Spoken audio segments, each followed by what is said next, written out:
On my 66th birthday, my husband Arthur surprised me. He told me he'd planned a trip for just the two of us. Later that week, my daughter-in-law Chloe sent me a text. "Mom, can you house sit and feed the dog while we're away? Arthur says you're going on a trip."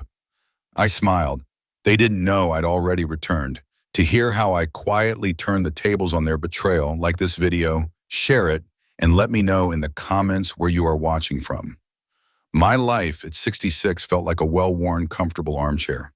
42 years with Arthur. 42 years. A lifetime built on shared dreams, quiet compromises, and the unwavering rhythm of a deep, familiar love.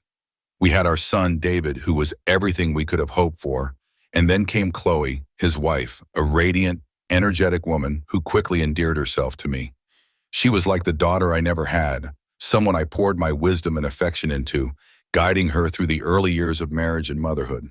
Our life was, by all outward appearances, a tapestry woven with contentment, a masterpiece of quiet domestic bliss.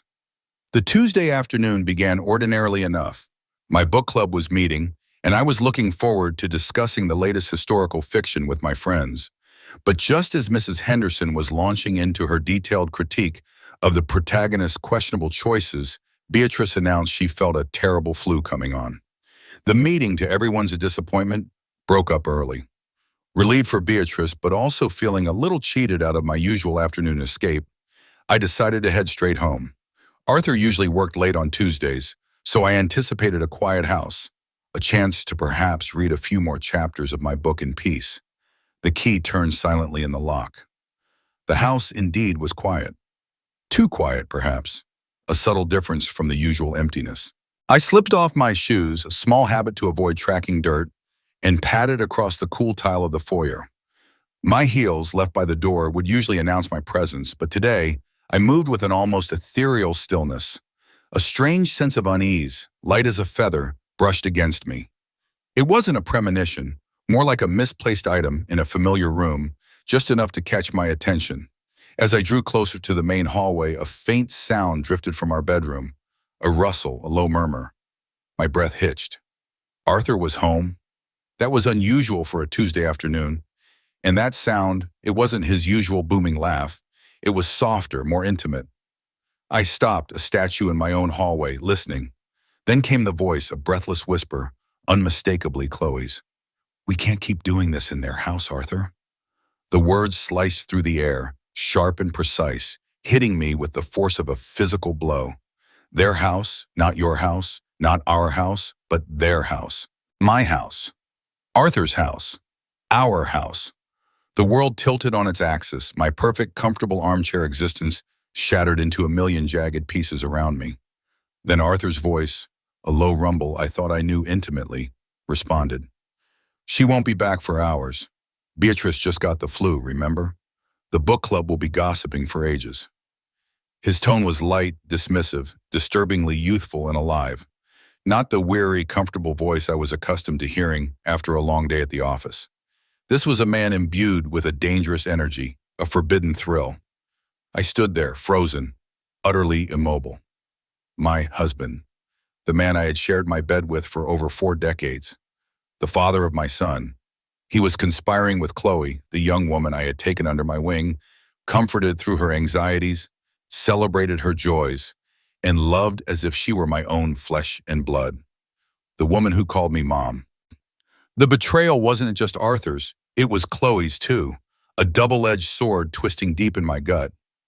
My hands began to tremble, a frantic, uncontrollable tremor that spread through my arms. My breathing became shallow, each gasp for air a painful, inadequate effort. My vision blurred, not from tears, but from the sheer, overwhelming shock. It felt as though a steel fist had clamped around my heart, squeezing the life out of it. This was not a nightmare. This was real, unfolding in the hushed intimacy of my own home, in my own bedroom. Then came the words that twisted the knife further, words that would forever be etched into the raw landscape of my memory. Arthur's voice, laced with a casual cruelty I never knew he possessed, drifted out, almost an afterthought. "Eleanor's gotten so predictable, so old. Being with you makes me remember what it feels like to be desired." Predictable. Old and banal. The words echoed in the sudden silence of the house, bouncing off the walls of my mind. Desired. He hadn't made me feel desired in years.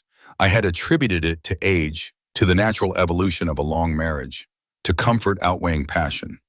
But no, it was because he was seeking that desire elsewhere, with Chloe, with the vibrant youth he craved, at my expense. Numbness, a blessed, cold blanket, began to spread over me. I turned slowly, my movements robotic, and retreated into the kitchen. The faint sounds from the bedroom faded behind me. I sank onto a chair at the kitchen island, staring blankly at the wall clock. The minute hand seemed to crawl, each tick a ponderous, agonizing reminder of the time passing, of the unimaginable acts happening just rooms away. My mind refused to process, to comprehend. It simply shut down, leaving a hollow ache where my life once was. Finally, the creak of the bedroom door, then footsteps on the stairs. My heart hammered against my ribs, a trapped bird desperate to escape. Chloe appeared first, walking into the kitchen as if nothing had happened. Her hair was a little disheveled, her cheeks flushed, but she quickly smoothed her expression into one of feigned surprise. "Mom, you're back early. Beatrice feeling better?" She gestured vaguely toward the cookbook shelf. "I just popped in to borrow your old pasta recipe. David's been craving it." Her voice was too bright, too innocent. I said nothing, merely offered a tight, noncommittal smile that felt like a painful stretch of my face. Minutes later, Arthur entered, whistling a jaunty tune. He walked over to me, bent down, and pressed a kiss to my cheek, a familiar, routine gesture that now felt utterly repulsive. His lips felt cold, alien. "Eleanor, my dear, back already? How was the book club? What's for dinner?" The question hung in the air, a demand for normalcy, a request for the life he thought he still had. I looked at him, truly looked at him, and saw a stranger, a deceitful shadow of the man I loved. But a quiet resolve, cool and steady, was beginning to form within me, hardening the edges of my shock. I met his gaze, my voice steady, betraying nothing. I thought I'd make pot roast. That night, lying beside Arthur, his gentle snores filling the room, I stared up at the shadowed ceiling. My life, as I knew it, was over. But a new one was beginning, one born of betrayal and a quiet, burning determination. I wouldn't confront them. Not yet. Not directly. Arthur thought I was predictable, old. He thought I wouldn't be back for hours. He thought I knew nothing. And that, I realized, was my greatest weapon. Nothing, I vowed to myself, the words a silent mantra in the dark. At least nothing that would look like anything to them. The weeks that followed, Arthur's casual announcement of pot roast were the hardest of my life. Each family dinner became an excruciating performance, a ballet of forced smiles and polite conversation, all while my stomach churned with silent fury. I had perfected the art of the placid expression, the slight tilt of the head that suggested mild interest, never allowing the volcanic rage beneath to erupt. But even as I offered second helpings, my eyes, sharpened by pain, cataloged every stolen glance, every lingering touch between Arthur and Chloe.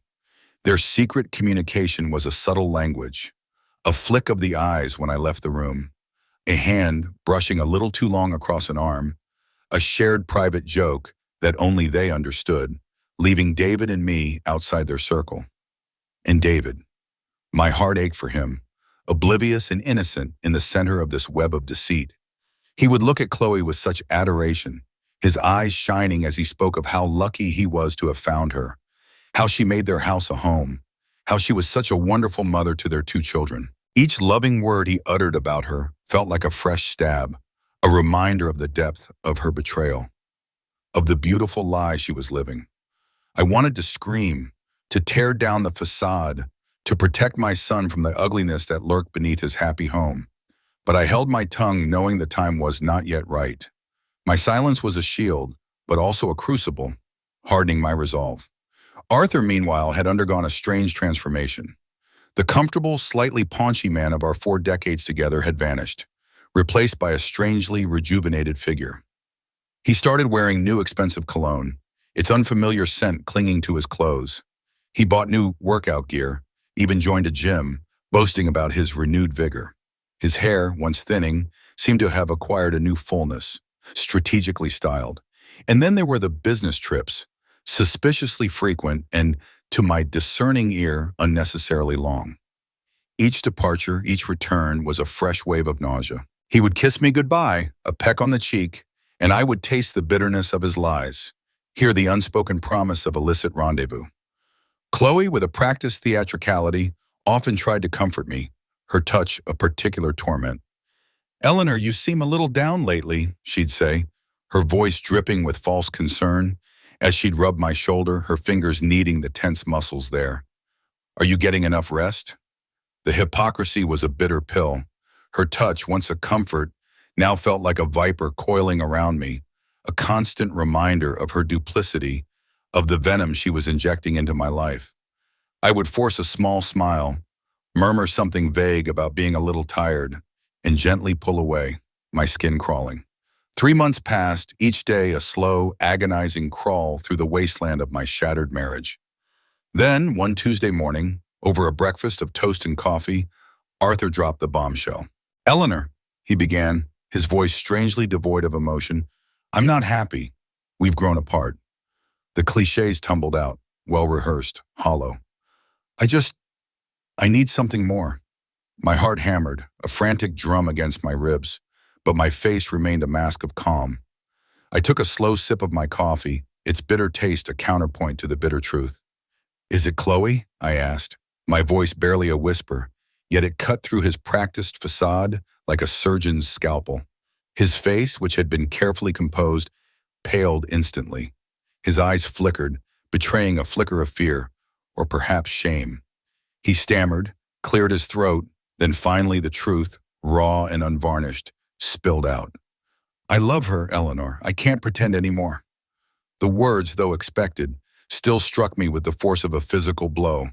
But I had prepared for this moment, steeling myself against the pain.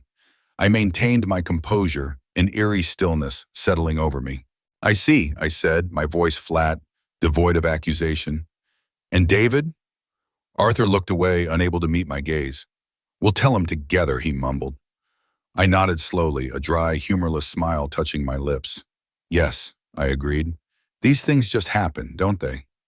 My casual tone seemed to fluster him even more, perhaps because he expected tears, hysterics, a scene then. But I gave him nothing, just a quiet, almost indifferent acceptance. The divorce proceedings were swift, brutal, and meticulously orchestrated by Arthur. He proved to be far more cunning than I ever imagined. Our joint accounts, our shared investments, the 2 beautiful homes we owned, one in the city, one by the lake, all meticulously siphoned away, transferred into untraceable accounts and offshore holdings, cleverly disguised through a labyrinth of legal maneuvers. Even my grandmother's antique furniture, pieces that had been in my family for generations and held immense sentimental value, had mysteriously vanished from our city house, later to be discovered in the lake house, now solely in Arthur's name.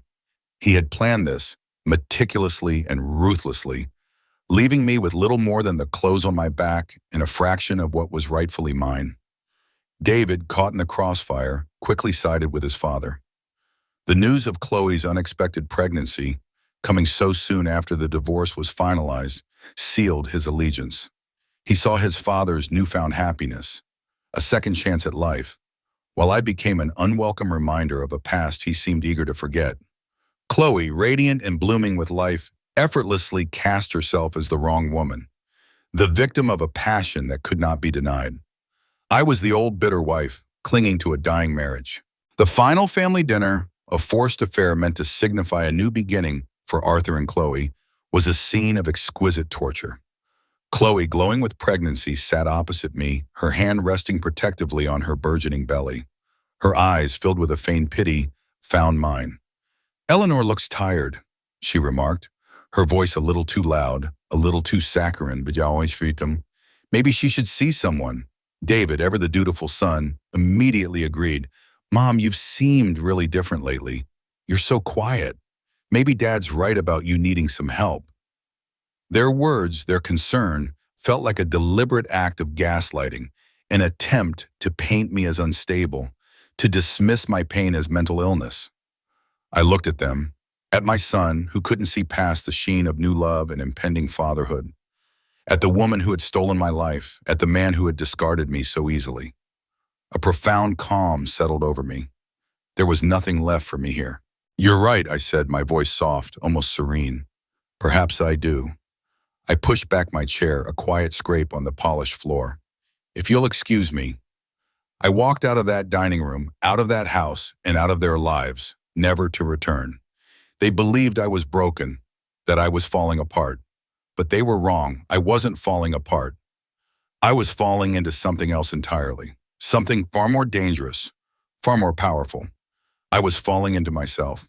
The 6 months that followed that final, excruciating dinner felt like an eternity compressed into a single, unending moment. I found myself in a one-bedroom apartment, a stark, unfamiliar space stripped of the warmth and comfort of 4 decades of accumulated life. The walls, painted a pale, indifferent beige, offered no echoes of laughter, no memory of shared quiet evenings. My furniture consisted of a few borrowed pieces and a meager selection of essentials I'd managed to acquire. Gone were the antique rugs, the original artwork, the sprawling gardens, the sense of security that comes from a well-established home. 42 years of building, saving, and investing dissolved into this cramped, anonymous existence. My lawyer, a kind but ultimately ineffective woman, laid out Arthur's meticulous financial manipulation with a weary resignation that spoke volumes. It wasn't a spontaneous act of malice. It was a carefully executed plan, years in the making. He had systematically moved money, restructured investments, transferred the family business into a complex trust, and even the cherished Aspen vacation home, where we'd spent so many Christmases, had quietly been redeeded into a shell corporation he controlled. The paper trail was intricate, deliberate, a testament to his chilling foresight. He hadn't just divorced me, he had systematically dismantled every financial pillar of my life. The most painful discovery, however, was the fate of my grandmother's cherished china. Each delicate plate, each intricate teacup, held the weight of generations, of Sunday dinners and whispered family secrets. It wasn't merely an asset, it was a tangible link to my heritage. The lawyer explained, her voice heavy with regret, that it had been legally seized as part of the assets of one of Arthur's newly formed private entities. "Technically, Eleanor," she had said, her voice strained, "your husband was very thorough. He worked within the letter of the law. Technically, he didn't break any laws." Technically. That word became my personal nightmare. It was the insidious justification for my complete dispossession, the legal loophole that allowed Arthur to abandon me to destitution, to strip me of everything I held dear and still sleep soundly at night, assured of his legal impunity. It was the word that validated his cruelty, that allowed the system to deem his actions acceptable. Technically, a cold, clinical word that swallowed up my entire past. Isolation became my constant companion. David's calls, once frequent and filled with the warmth of shared affection, dwindled to distant, short responses. His voice, when I did hear it, was strained, tinged with an impatience he couldn't quite hide. He was busy. He had his own family now, a new baby on the way with Chloe. I was a problem, a shadow from a past he was determined to leave behind. I understood, intellectually, that he was caught in the middle, but emotionally, the feeling of abandonment was a raw, gaping wound. One afternoon, a desperate need to reclaim a small piece of my history consumed me. I still possessed an old spare key to the city house, hidden away in a forgotten jewelry box. My target? A specific photo album filled with pictures of David as a child, before Chloe, before Arthur's betrayal. It was a foolish risk, I knew, but I needed those memories. I drove to the familiar street, my heart pounding a frantic rhythm against my ribs. The house stood unchanged, an imposing monument to my former life. I slipped the key into the lock, my hand trembling slightly. The click echoed in the silent hall, a sound both forbidden and nostalgic. As I moved towards the study, where the albums were kept, a familiar voice drifted from the kitchen. "Chloe." I froze, my body instantly tense. She was on the phone, her voice animated, hushed. I instinctively retreated, pressing myself against the wall, listening. "Oh, she's struggling, darling," Chloe was saying, a note of performative pity in her voice. Completely lost her mind, honestly. You know, the typical abandoned older woman routine. Arthur's been so generous, offered her support, but she's just too proud, too desperate, really. A small, chilling laugh followed. It's a shame, really. She's completely pathetic. A cold sense of relief, stark and unexpected, washed over me. Pathetic, desperate, lost her mind. This was it. This was the narrative they had crafted, the persona they needed me to embody, and they believed it. My pain, my loss, my quiet dignity, it was all being twisted into a convenient story of a broken, senile woman. They underestimated me completely. And in that underestimation, I found my power. They had given me a role, and I would play it to perfection. From that day forward, I embraced the part. My shoulders, which had sagged under the weight of genuine grief, now slumped with a deliberate air of defeat. My once meticulously styled hair, which had been a rich, warm brown for decades, was allowed to grow out, revealing the stark silver of my true age, left undyed, unkempt. My clothes, once elegant and tailored, became ill-fitting, worn, chosen for their anonymity rather than their style. My voice, when I spoke to the few acquaintances I still encountered, adopted a defeated, faraway tone, a subtle tremor suggesting fragility. I perfected the art of looking perpetually on the verge of tears without ever shedding one. Old friends like Mrs. Jenkins would stop me at the grocery store, their faces etched with pity. "Eleanor, dear, you look so thin," she'd say, her hand hovering over my arm, as if unsure whether to touch me. "Are you eating enough? There are programs, for women like you, support groups. They can help." She meant well, I knew, but her words were laced with a condescension that reinforced the image I was carefully cultivating. Word, as it always does in small, insular social circles, spread quickly. "Poor Eleanor," the whispers went, completely shattered after Arthur left. "She's struggling, broken, barely hanging on." It was exactly what I wanted them to hear. Even Arthur and Chloe played their parts perfectly. Arthur, ever the concerned ex-husband, would tell his country club friends with a practiced vehemence, "She won't accept support. Pride, it's a tragedy, truly. I've offered everything I can." Chloe would nod sadly, her eyes full of feigned sympathy. They had orchestrated my public humiliation, my complete dispossession, and now they were actively managing my narrative. They thought they had won. They thought I was gone. But they were wrong. I was simply waiting. The long, quiet evenings in my tiny beige apartment became my sanctuary, a clandestine workshop where the new Eleanor was forged. Instead of wallowing in self-pity, I found myself drawn to a different kind of hunger, a thirst for knowledge. Arthur had always handled the finances, dismissing my occasional questions with a pat on the head and a wave of his hand. "Don't you worry your pretty head about numbers, darling. That's my domain." He had subtly, consistently made me feel intellectually inadequate, particularly in the realm of business and money. Now, in the quiet solitude of my apartment, I was free to challenge those old assertions.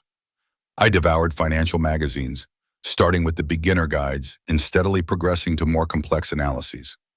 Online courses became my nighttime companions. I immersed myself in the intricacies of investing, the fundamentals of business, the subtle dance of market trends. Stocks, bonds, real estate portfolios, subjects that once felt intimidating and foreign, now began to click into place, patterns emerging from what I once perceived as chaos. To my surprise, I discovered an unexpected aptitude for finance, a sharp, analytical mind that had lain dormant for decades, overshadowed by Arthur's pronouncements and my own learned helplessness. The irony was not lost on me. He had stripped me of everything, but in doing so, he had unwittingly gifted me the opportunity to find a strength I never knew I possessed. One of the most profound realizations during this period was the unexpected power of invisibility. At 68, with my deliberately unkempt gray hair and unassuming clothing, I became almost imperceptible to the world around me. Store clerks would look past me, waitresses would forget my order, and in professional settings, I was often completely overlooked, dismissed as just another older woman, harmless and irrelevant. This was not a curse, it was a blessing. Being underestimated, I realized, was my greatest asset, the perfect position from which to plan my comeback. While they saw a broken, pathetic figure, I saw a ghost, moving unseen, unheard, gathering strength in the shadows. My first step was small, cautious. I took the meager divorce settlement Arthur had generously left me, an insulting fraction of what was owed, and began to invest it. I chose low-risk, long-term options, learning to diversify, to watch, to wait. Each decision was carefully calculated, designed not to raise any flags. I didn't want sudden, dramatic gains that might draw attention. I wanted steady, inconspicuous growth. It was like planting tiny seeds, trusting that in time, they would sprout into something substantial. Beyond the numbers, I embarked on long, contemplative walks through various neighborhoods, not just for exercise, but for observation. Arthur had been in commercial real estate, and for years his dinner table conversations had been filled with anecdotes about property values, development potential, zoning changes. I had absorbed it passively then, a backdrop to my domestic concerns. Now I listened to those echoes in my mind, applying them to the physical landscape. I looked at empty lots, struggling storefronts, up-and-coming areas, seeing them not as they were, but as they could be. My keen eye, once focused on home decor, now saw potential returns on investment. Within 6 months, those initial, careful investments had grown. Not enough to change my lifestyle drastically, but enough to provide the first tangible proof that I was far from helpless. It was a silent victory, a private affirmation that I was capable, intelligent, and not beholden to Arthur's judgment. The second harder step was rebuilding myself. My emotional resilience had been shattered, my physical well-being neglected, and my mental state, though now sharp, still bore the scars of betrayal. I joined a gym in a neighboring district, far from my old stomping grounds, where I wouldn't be recognized. I started slowly, gentle stretches and light cardio, gradually building up my strength. My body, once a source of quiet pride, had become a testament to my neglect. Now it was becoming an instrument of my will. Subtly, almost imperceptibly, I also began to improve my appearance. Not a dramatic makeover, but small changes.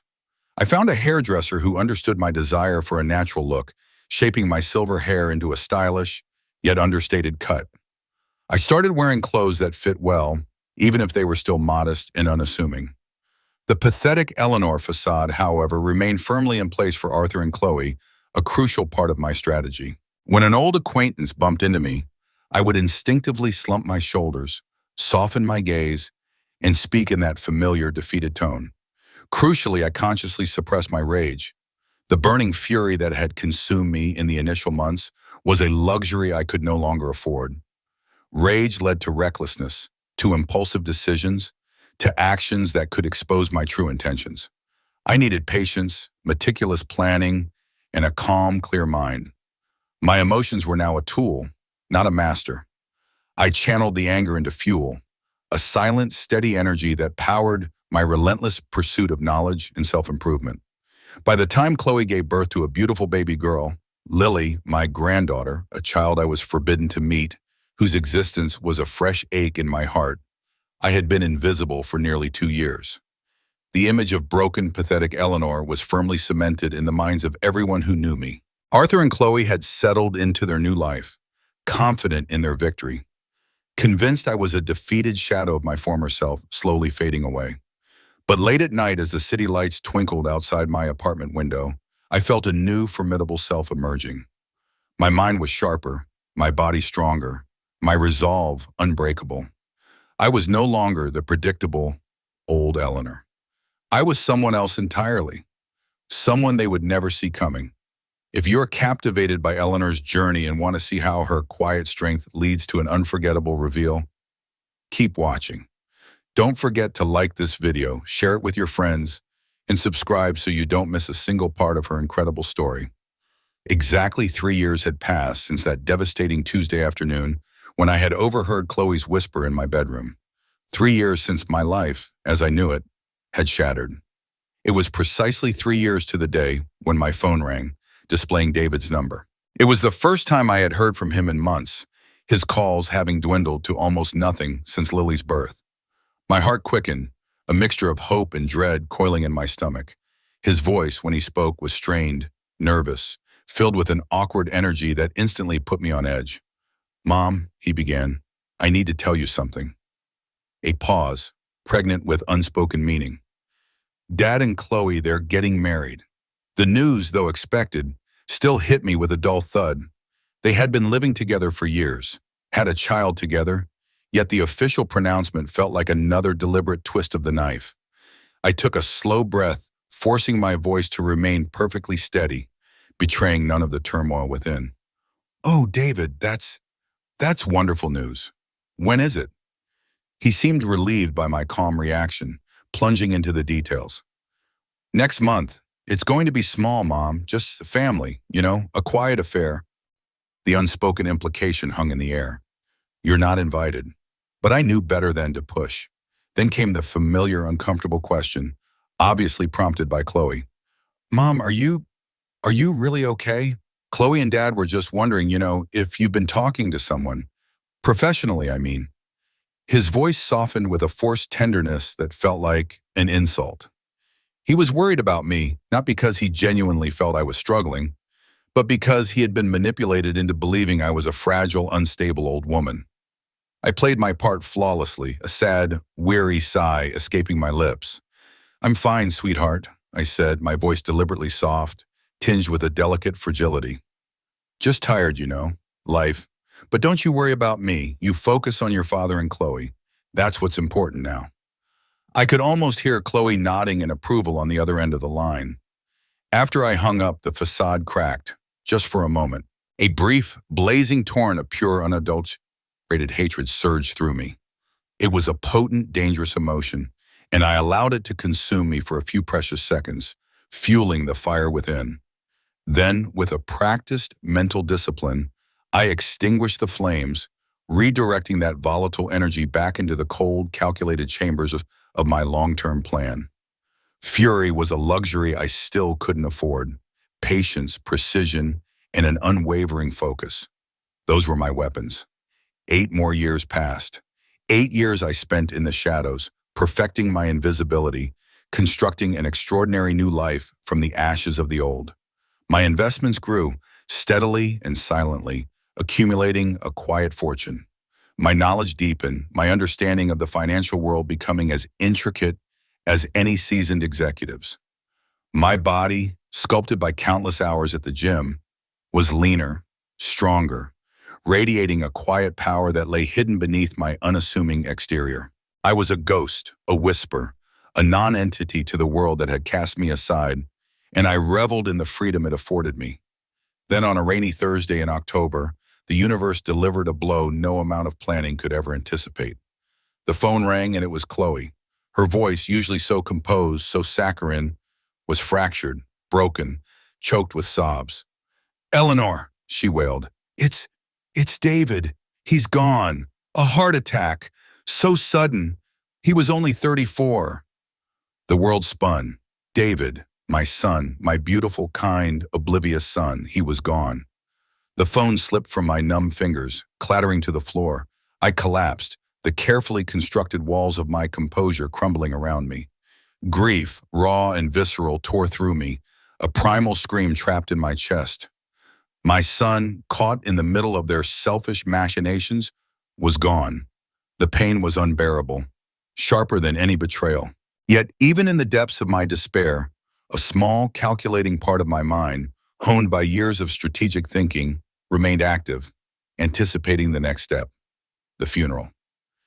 The funeral was held at St. Matthew's, the same church where we had baptized David so many years ago, where he had taken his first communion. It was the first time I would see Arthur and Chloe in 3 years, since their wedding, which I had only heard about from David.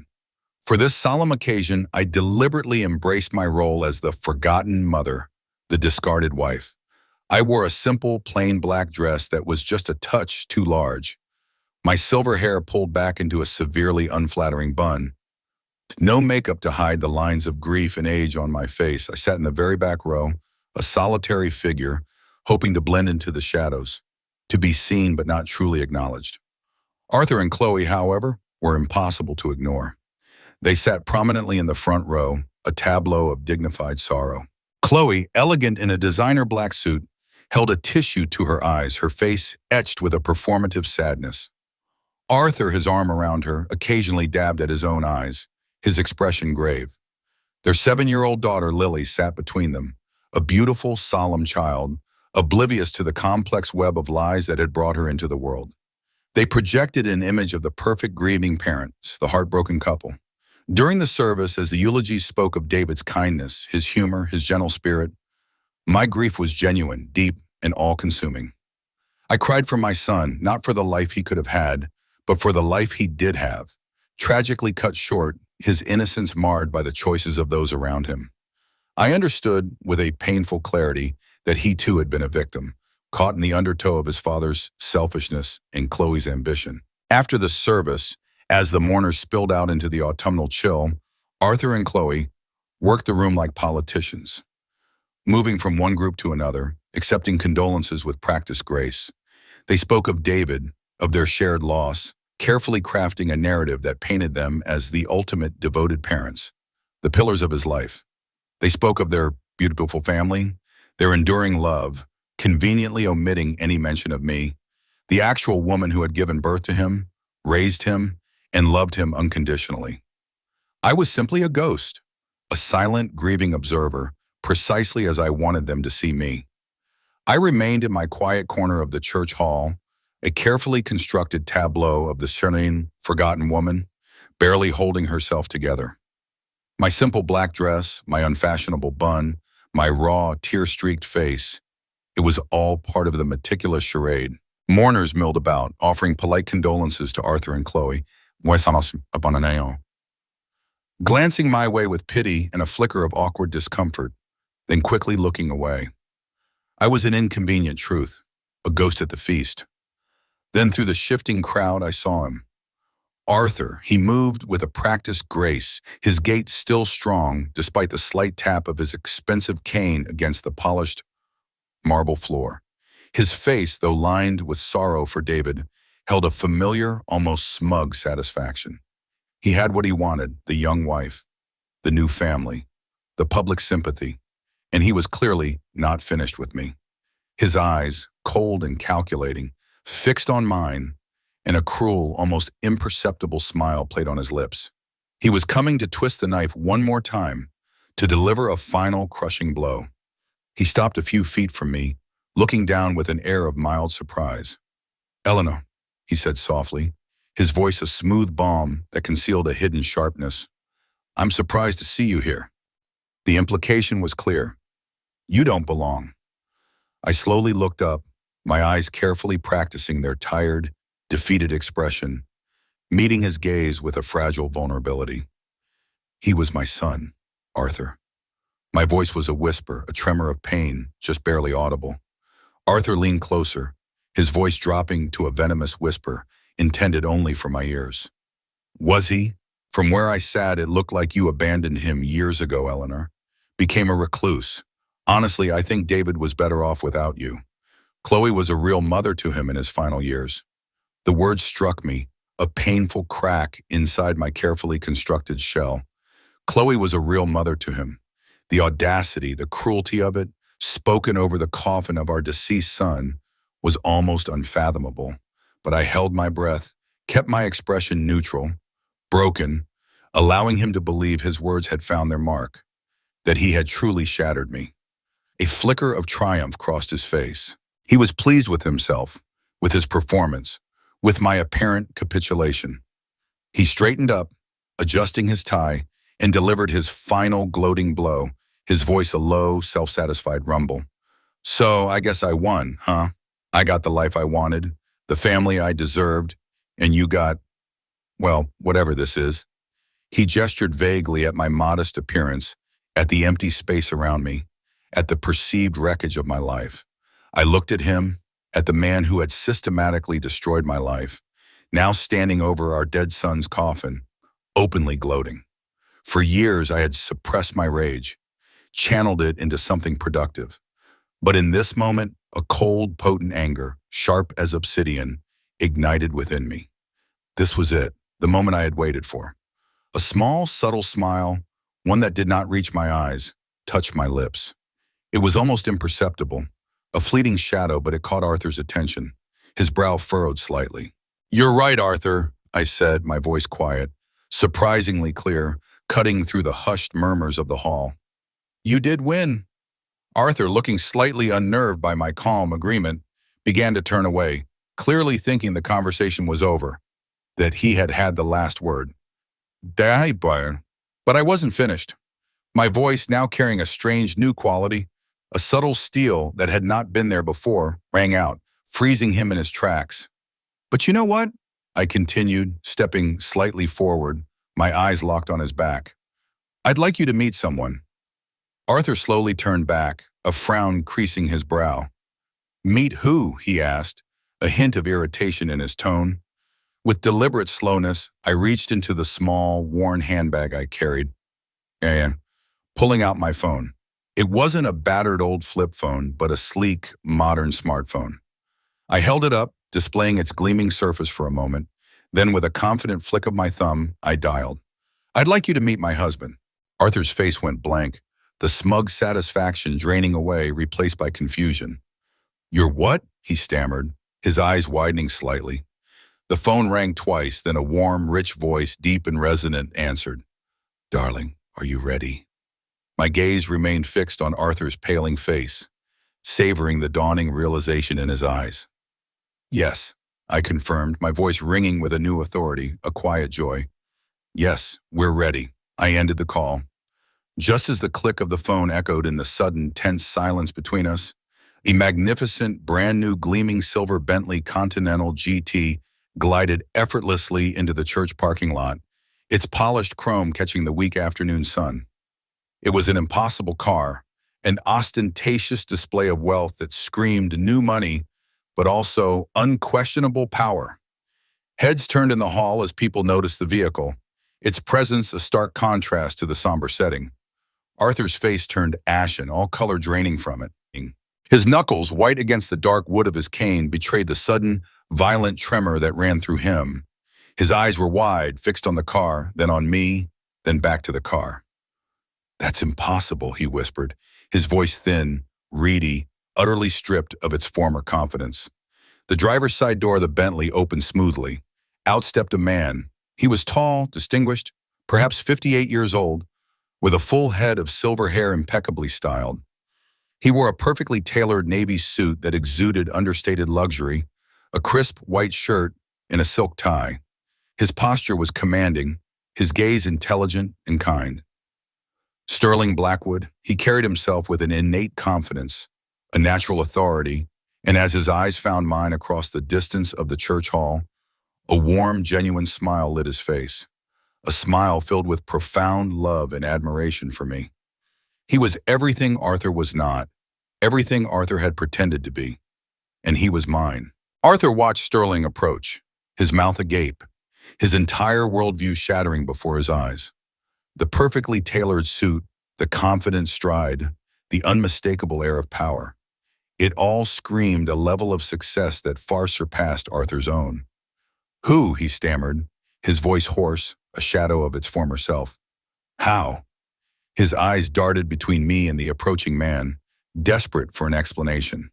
I held his gaze, my expression now devoid of the brokenness I had so meticulously cultivated for 8 long years.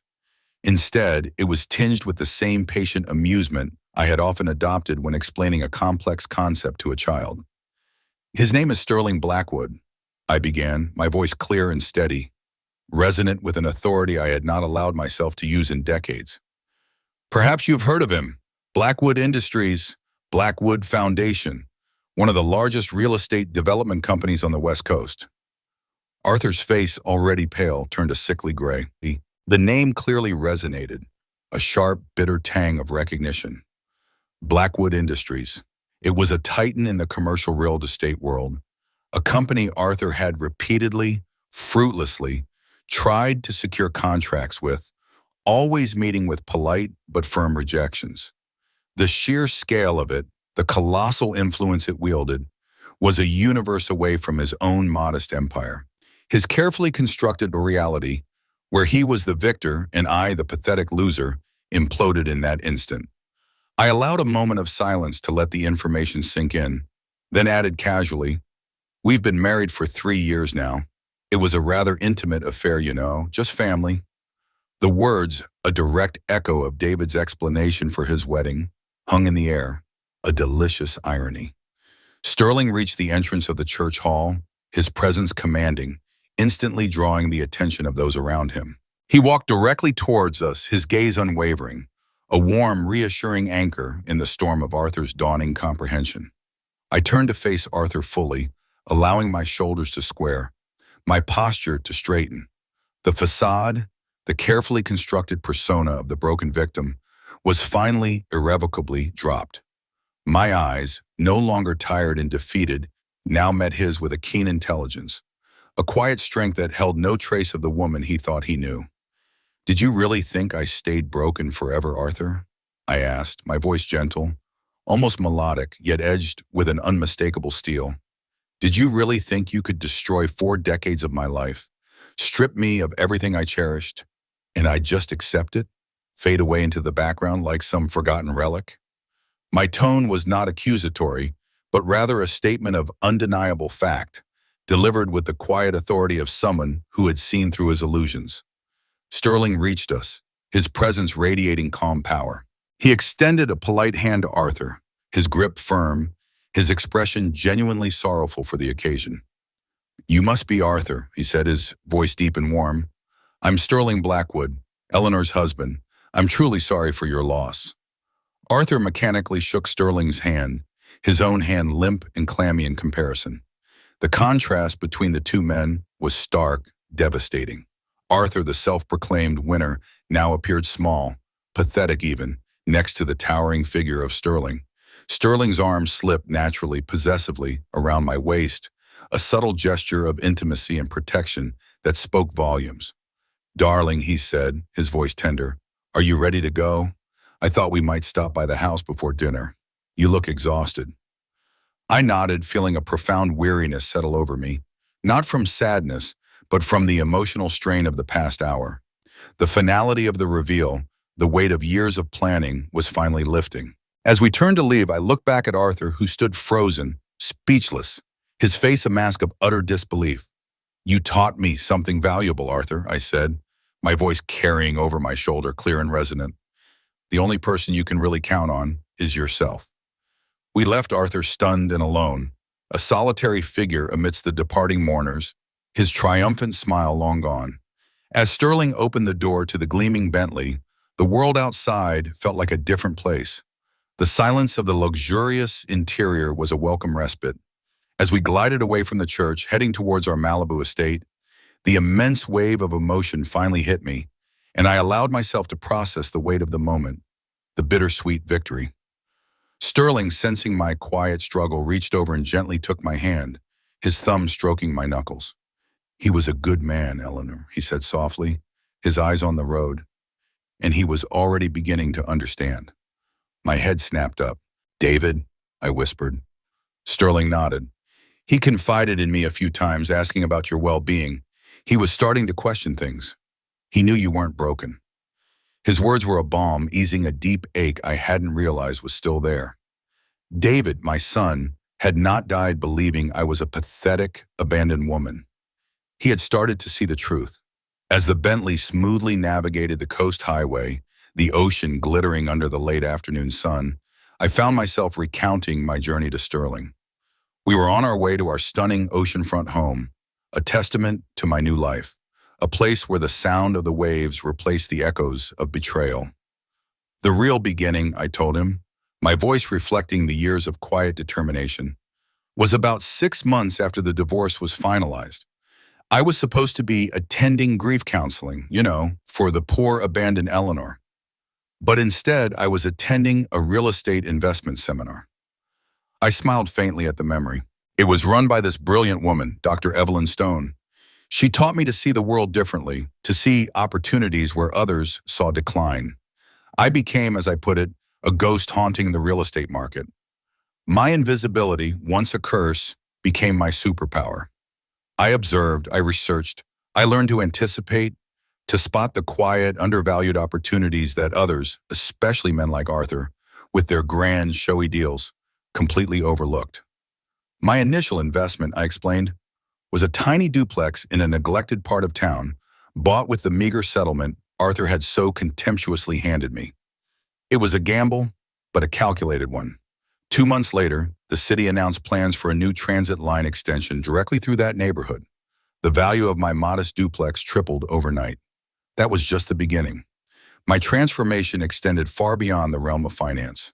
After 2 years of rebuilding my mind and body, I sought out Dr. Sunamacha. Abigail Hayes, a renowned plastic surgeon known for her subtle, artistic approach. I wasn't seeking youth, but rather a restoration of the confidence Arthur had so deliberately stripped away. Dr. Hayes understood immediately. Her work was about bringing back the woman I had always been, not creating someone new. It wasn't about erasing lines, but about refining, subtly enhancing, allowing the inner strength I had cultivated to shine through.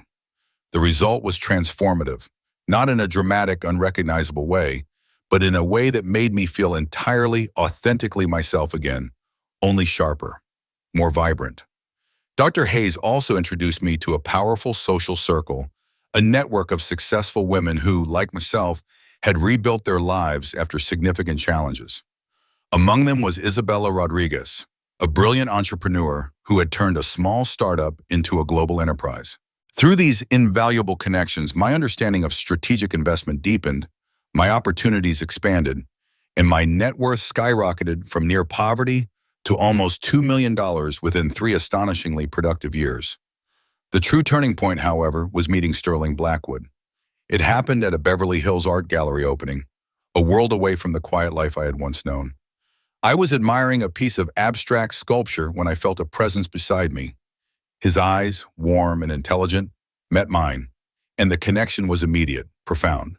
We talked for hours that evening, drawn together by a shared history of being underestimated, of having to fight for our place, and by a mutual belief that a successful, dignified life was the most potent form of revenge. Over the course of our blossoming relationship, I revealed my strategic rebuilding plan to Sterling.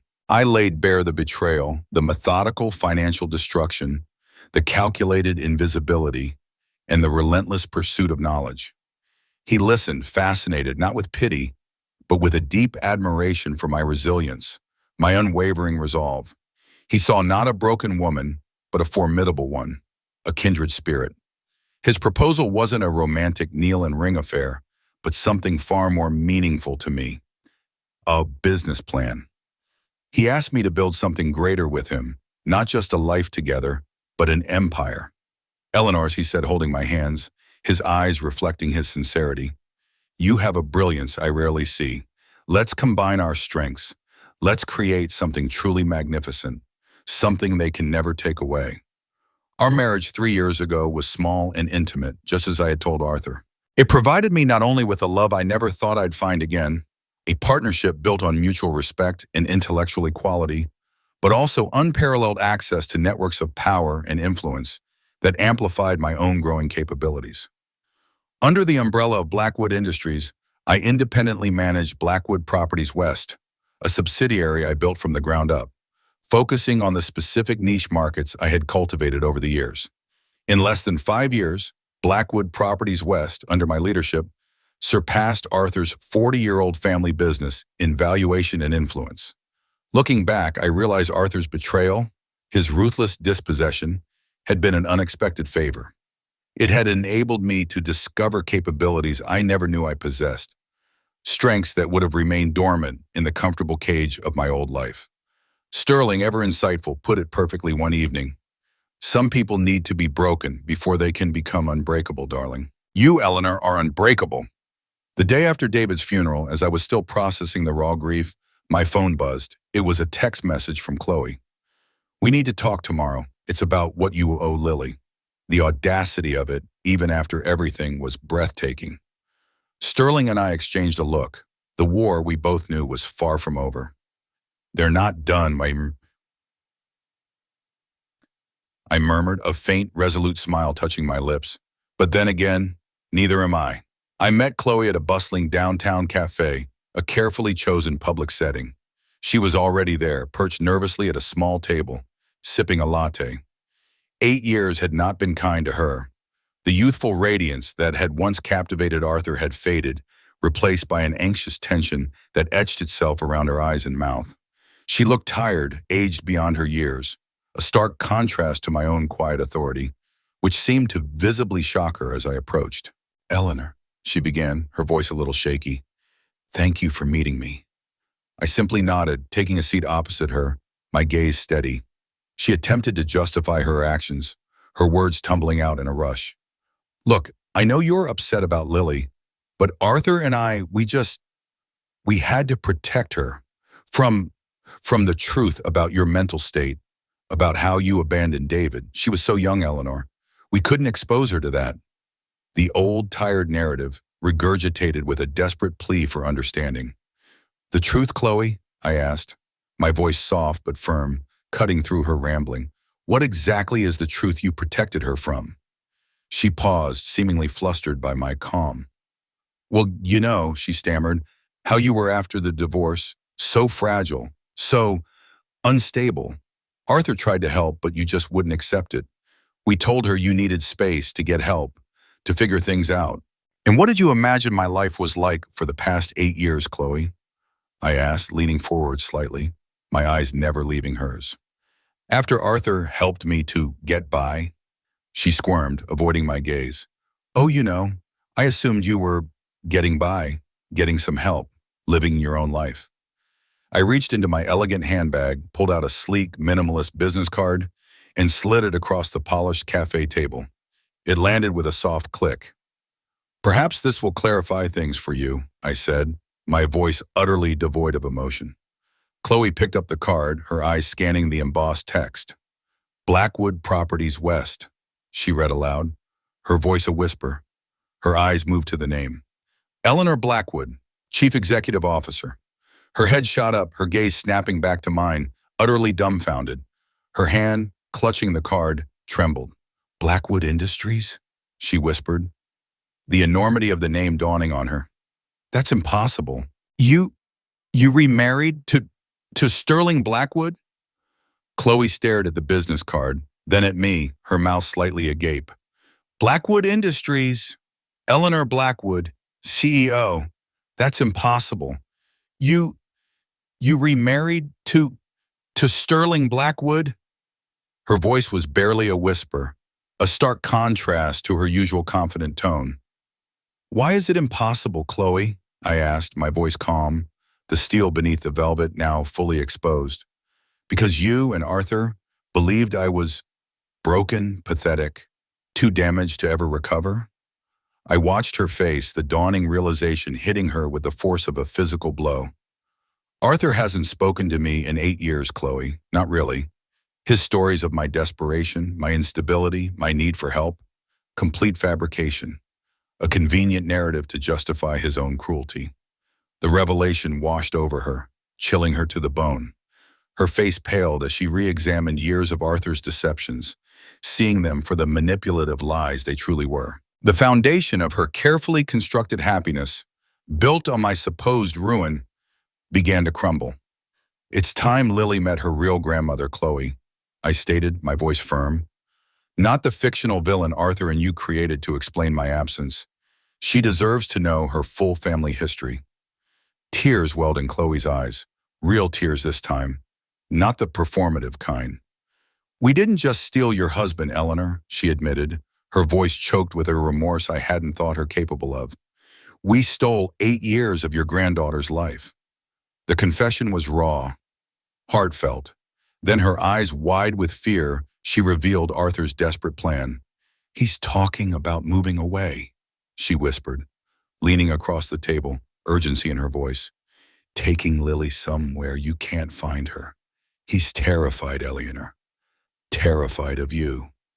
A surge of rage, cold and sharp, ignited within me, but I suppressed it, allowing only a flicker of it to show in my eyes. "What do you think I should do, Chloe?" I asked, testing her. "Fight for her," she urged, her voice trembling. "He can't take her from you. He can't." The next day I confronted Arthur. I walked into his office, a place that had once been an extension of our home, now a monument to his failing ambitions. The reception area was quieter than I remembered, the decor slightly faded. I bypassed the bewildered receptionist and walked straight into his private sanctuary. He sat behind his large mahogany desk, looking older, more haggard than he had at the funeral. His face was etched with bitterness, his eyes shadowed. His empire, built on my ruin, was clearly struggling. He looked up, startled. Then a condescending smirk touched his lips. "Eleanor," he drawled, pushing back in his leather chair, attempting to exude an authority he no longer possessed. "I should have known you'd come crawling back eventually. The well-heeled husband, clearly not enough for you after all." The petty power play was pathetic. I remained standing, my presence commanding, radiating an unshakable confidence that clearly unnerved him. "Arthur," I said, my voice cutting through the stale air of his office, "I'm not crawling anywhere. I'm offering you a choice. Allow Lily a relationship with her full family history, with her grandmother and grandfather, or face the full consequences of your insecurities." He scoffed, a hollow, dismissive sound. "Our marriage was dead long before my affair, Eleanor. You were just too blind to see it." He was still trying to twist the narrative, to blame me. I walked to the window overlooking the bustling downtown street. I could see Sterling's silver Bentley parked discreetly below, a symbol of my impenetrable strength. "That's irrelevant now," I said, my voice calm, unwavering. "My demands are simple. Regular, graceful visitation with Lily. No interference. No more poisoning her mind with your lies about me. And in return, I will allow Lily to keep loving the grandfather she's always known." Arthur leaned forward, his face flushed with anger. "And if I don't comply? What then, Eleanor? What can you possibly do?" I turned from the window, my eyes locking onto his. "If you don't comply," I said, my voice dropping to a low, dangerous tone, "I will tell Lily the truth. All of it. About your cheating, about your lies to David, about how you meticulously fabricated a story about my mental state to steal my life and keep her from me." His face drained of color, turning a ghastly white. He swallowed hard. "You wouldn't." "Chloe already knows the truth about your lies, Arthur," I stated, watching the terror spread across his face. "She's seen through your manipulations. Don't underestimate her or me again." He slumped back in his chair, defeated. "What do you want?" he murmured, his voice broken. "I want to be in Lily's life, regularly and without drama," I reiterated, my terms firm. "As I said, I will allow her to keep loving the grandfather she's always known, the man who provides her with her home and her father's memory. But I will be her grandmother, fully, completely, and honestly." He looked at me, his eyes filled with a dawning awe or perhaps fear. "You've really changed," he whispered. "No, Arthur," I corrected him, my voice resonant with truth. "I've really become myself." I issued my final warning, my voice a quiet steel. "Any further attempt to manipulate Lily, to spread lies, to interfere with our relationship, and Lily will know exactly what kind of man her grandfather really is. Don't test me." 3 months later, my office door swung open, and a bright-eyed 8-year-old Lily stood there, her small backpack slung over her shoulder. She was on her first official visit, sans parents. She looked at me, a mixture of curiosity and apprehension in her gaze. "Are you really my grandmother?" she asked, her voice soft. I knelt, meeting her gaze at eye level, my heart overflowing. "Yes, darling," I said, my voice thick with emotion. "I am." Lily, with the directness of a child, revealed, "Daddy said you were sick in your brain, and that's why you left. But Chloe told him that wasn't true. They had a big fight about it." I took her hand, squeezing it gently.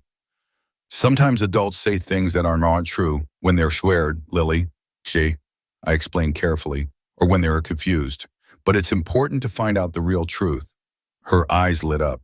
"Chloe said you have a house by the ocean, and that I get to meet Grandpa Sterling. Is he really an astronaut?" I laughed, a genuine, joyful sound. "Not an astronaut, sweet pea, but he's very wonderful. And yes, we have a beautiful house by the ocean, and I can't wait to show you." Later that afternoon, Chloe picked Lily up, her expression far more open, more vulnerable than I had ever seen it. "Eleanor," she said, her voice quiet, "I'm so sorry. For all of it." She looked genuinely remorseful. "Arthur's not doing well. financially or emotionally. He can't seem to accept that he lost. Lily's ninth birthday weekend was spent at our Malibu home. Sterling and I watched as she ran on the beach, built sandcastles, and giggled with unrestrained joy. She thrived in the atmosphere of open affection and honesty. Arthur surprisingly had kept his word. As Lily blew out the candles on her cake, her face glowing with happiness, I felt a complete peace settle over me, a profound sense of rightness. This, I realized, was a victory far sweeter than any financial triumph or public humiliation. That night, tucked into her specially decorated guest room, Lily looked up at me, her eyes thoughtful. "Grandma," she asked, "were you really sad for a long time before you met Grandpa Sterling?" I stroked her hair gently.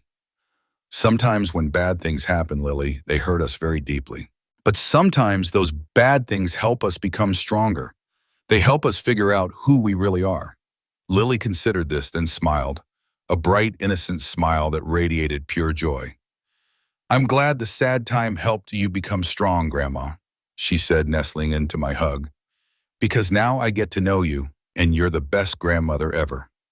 In that moment, holding my granddaughter, surrounded by the love of my new family, I realized I hadn't just won. I'd won something better than victory. I'd won my freedom.